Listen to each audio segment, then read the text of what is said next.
Good morning, welcome to Radius HDD. I wanted to kind of show you how we put together our electronics in our housing. It's been a question, we get a lot of questions on it actually. How in the world does Radius get a 19-inch DCI beacon, a 15-inch, and a Subsite beacon in its housing? Well, this morning I'm going to go through it and show you how and why our housing is set the way it is and why we got the patents on it that we do. When you pull your housing out of the box, it'll actually have only one bolt in the housing itself. The reason that is because it's easier to take apart and open it up to put your electronics in. When you get this housing, you'll take your one bolt out. It should be just hand tightened in there. You'll slide your housing door back, kind of pull up on it, and it'll slide right on out. Inside the housing, you'll see that it's a shorter cavity than most. Sometimes whenever you're looking at this, there'll be a set of bolts in this housing. Sometimes they'll slide back in our cavity. Just make sure you find those. This will actually have all the matching bolts just like the one you see here and the one that actually holds down the housing door in the front. You'll also have a Sonde cover block here. This actually holds down the Sondes once everything's assembled. I'll go through this a little bit later. This is also another patent that we have on our housing. So let's slide this housing forward here. And what I'm showing here is our basic electronics in the industry. We've got our 15-inch DCI, our standard 86B beacon, and then of course we have a BV2. It's a new Subsite beacon that's come out. Just some blocks that I'll show you a little bit later.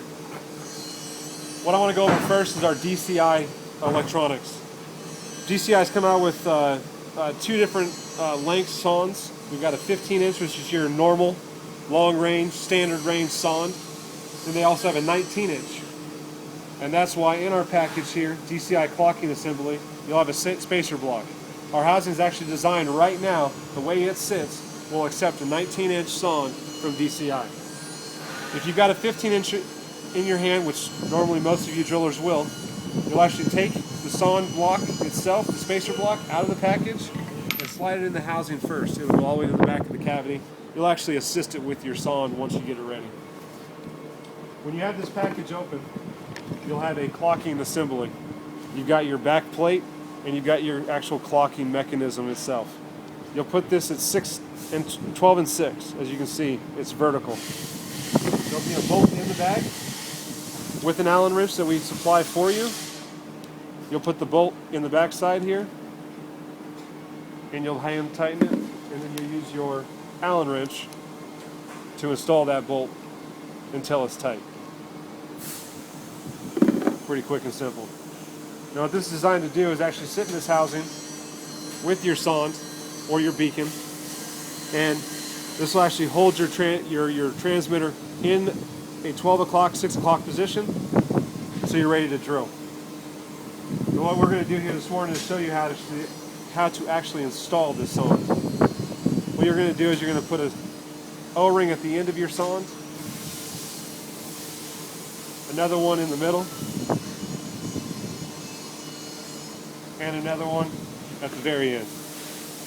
This will allow your beacon to not vibrate in here and lose transmission or really kind of hurt your battery life. And what you'll do is you'll slide your Sonde on the keyway. You'll come into it at this point here and you'll start sliding the Sonde in. As it goes in, you'll kind of hear a pop because that's the O-rings that are landing and positioning themselves here. You'll slide your clocking mechanism down inside this housing, and it should all go together. Which now our Sonde's in there.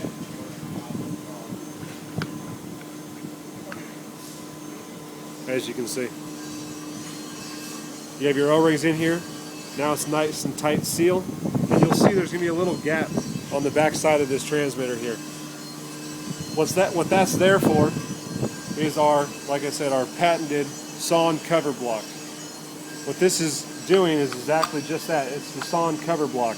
It actually goes over the Sonde here, and now you've protected your Sonde from coming out both internally and externally out here. Our door really is not designed to sit in here and hold your Sonde down like most of the industry. It's really this here and our cavity, the way it is. Once that's all in there, you'll put your bolts in here.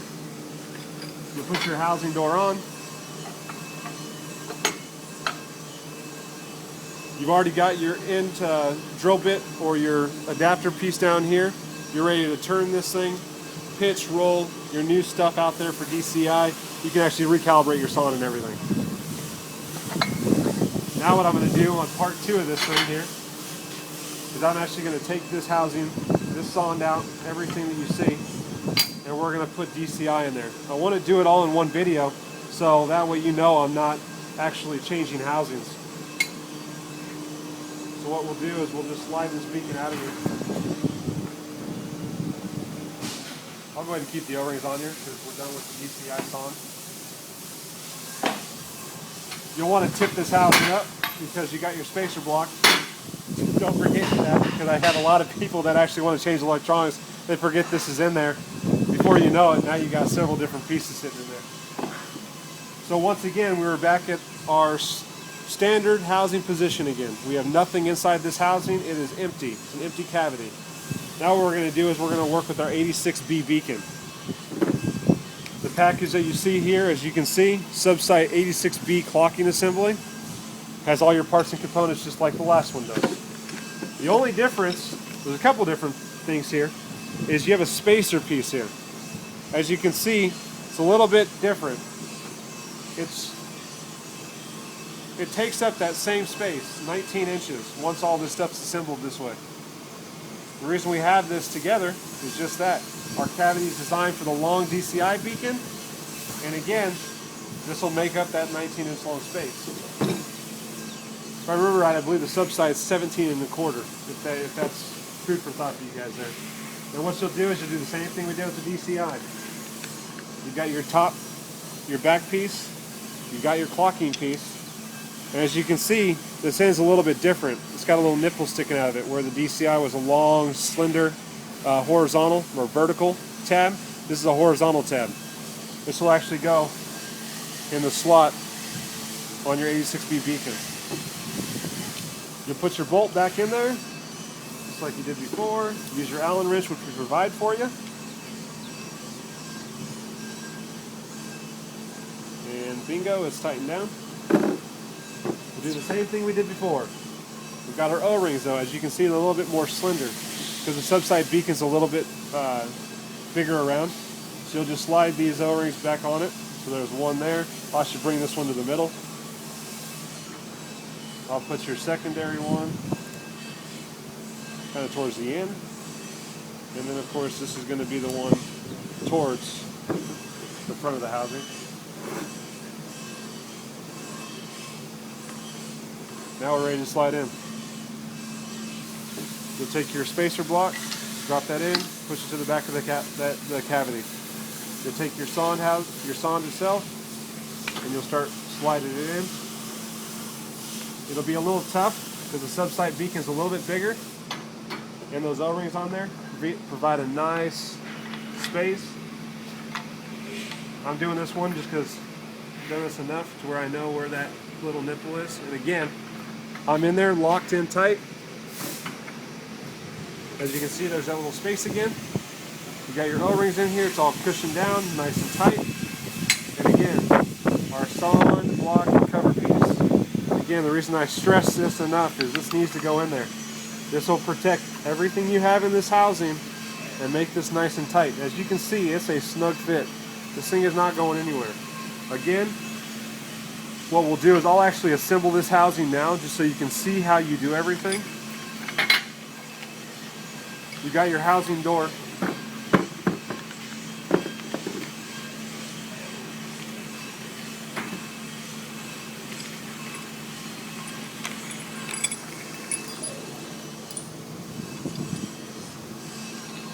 Okay, in that package that was in your housing, you'll have your door bolts. This is the one I took out by hand. You'll have these three. This goes in the door. There's a longer 3/8 cap screw with a little thread locker on it. That'll actually go into your sonde cover. You'll put that down. The Allen wrench we gave you at the beginning should be the one that's going to fit all of this. No, sorry, I have one in my hand. I'm sorry.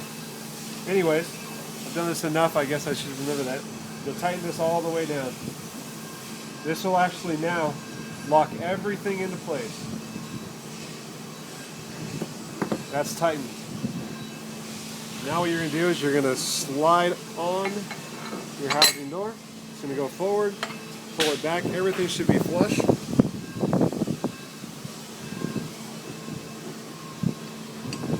Here's your front door piece and your back 2 bolts. Now is where I was saying we have all the wrenches we provided for you. You'll lock it down.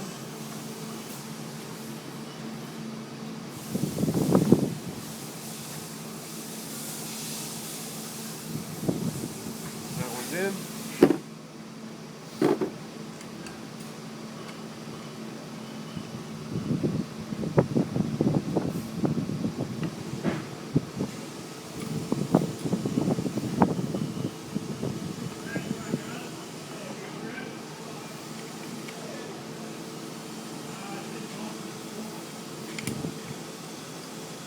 As you see, the door will move just a little bit.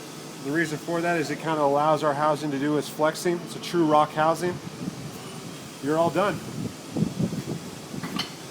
Last thing I want to do is I want to talk to you guys about the new BV2 beacon. As you can see in this package here, if you do have those, you've got a spacer block, you've got the BV2 actual flat face. It's not a timed sonde. It actually has got a little slot at the end of the sonde. It's kind of like a little weird pattern. It actually just sits right here in this flat section.